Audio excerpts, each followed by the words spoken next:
सभी को नमस्कार। मैं इस सेशन में सभी शिक्षक संघ साथियों और सारे एकेडमिक लीडर्स का स्वागत करता हूं। आप सबको नमस्कार और वंदन करता हूं।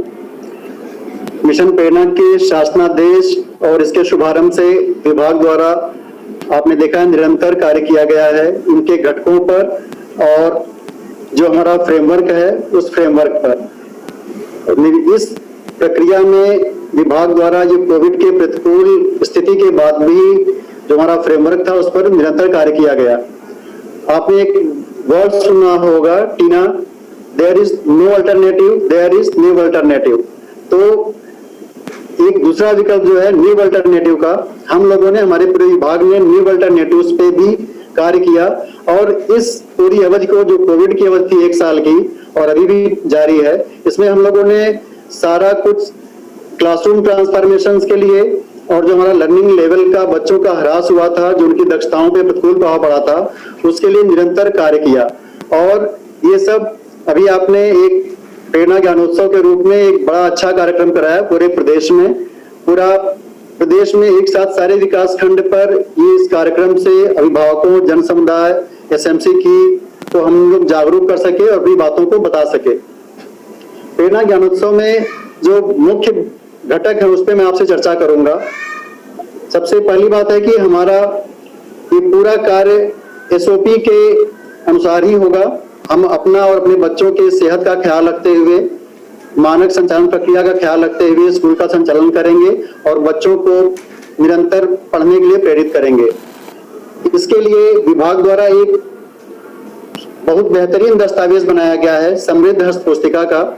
ये रिमीडियल पे फोकस्ड है। इसमें इसको इस टाइप से डिजाइन किया गया है कि फर्स्ट वीक हमारा 0 वीक है, जिसमें बच्चों को स्कूल से एकोमोडेट कराने के लिए वो सहज गतिविधियां कर सकें, खेलकूद कर सकें और पूरे एनवायरनमेंट से जुड़ सकें, जिससे कि हम उन्हें सहज कर सकें और फिर समृद्ध मॉड्यूल पे फोकस कर सकें।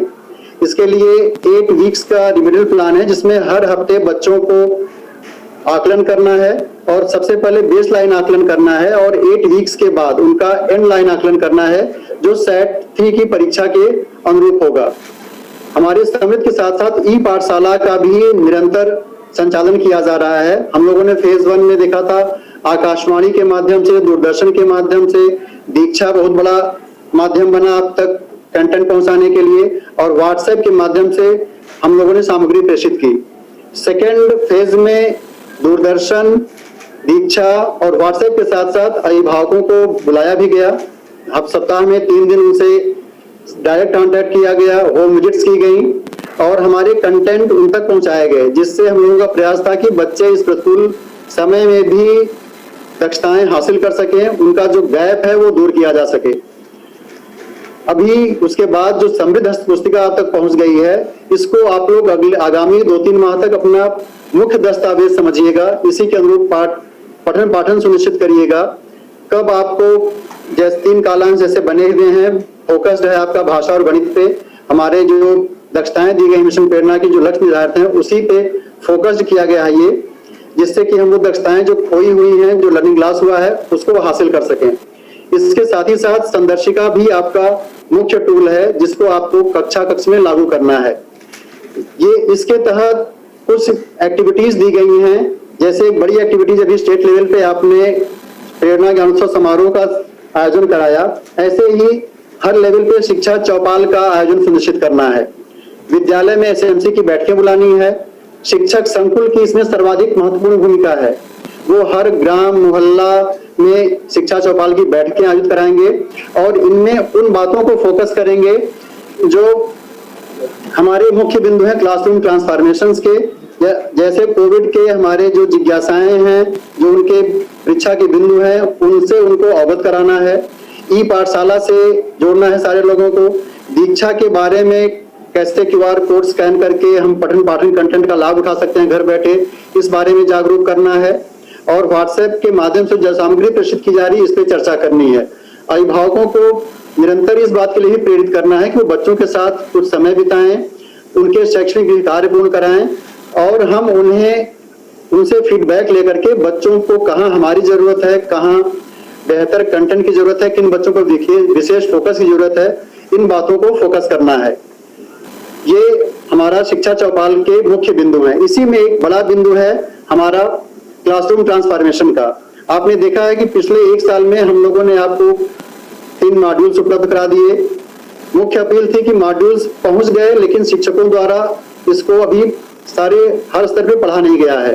तो अधिकारियों के साथ साथ शिक्षक संकुल, सारे शिक्षक साथी इसको पढ़ें, इसमें जो टेक्निक्स वर्णित है उसको क्लासरूम प्रैक्टिसेस में इंप्लीमेंट करें।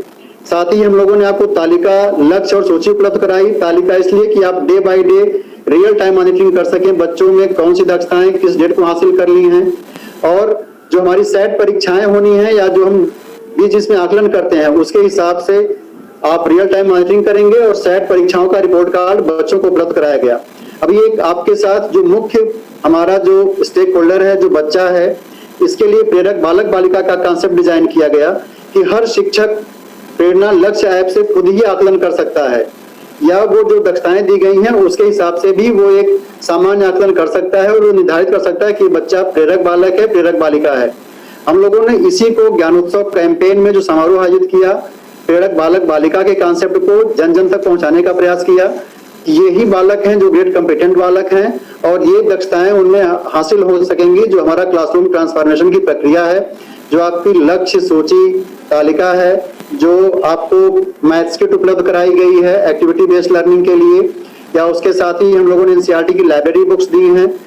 स्मार्ट क्लासेस 5000 से अधिक स्कूल्स में डेवलप हो गया है।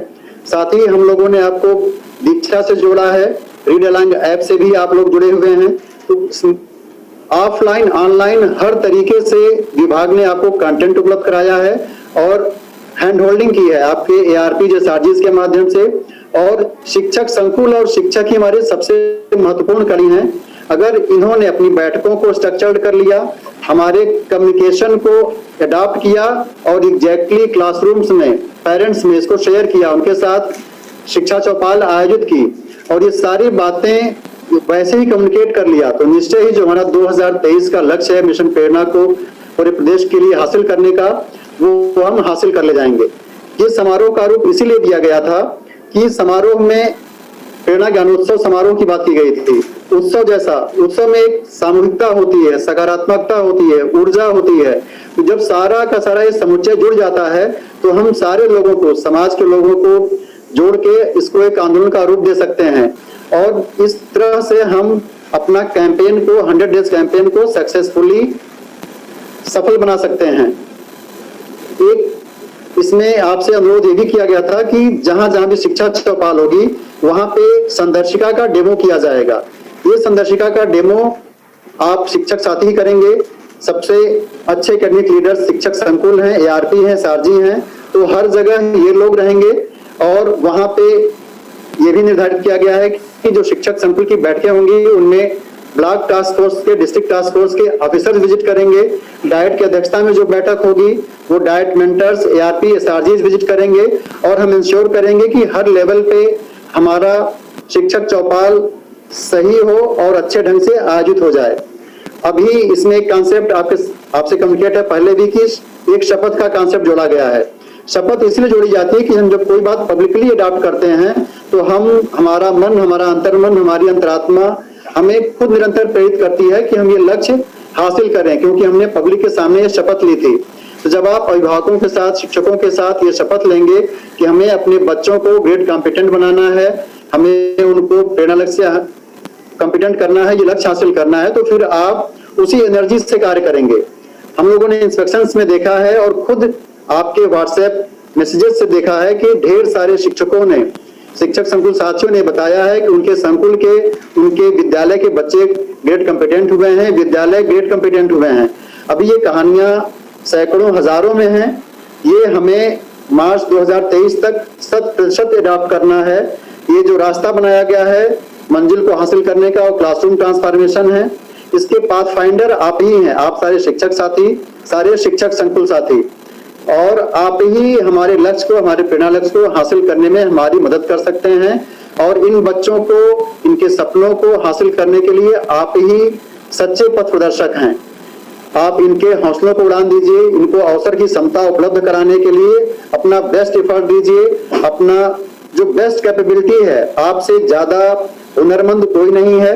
अगर आपने क्लासरूम ट्रांसफॉर्मेशन को, हमारे मॉड्यूल्स को अपने में, अपनी दिनचर्या में, अपने शैक्षणिक तकनीक में अंगीकृत कर लिया तो हम निश्चय ही ये अभियान को सफल बना लेंगे। आइए आगे हम सुनते हैं एलएलएफ टीम से और जूही को। Thank you.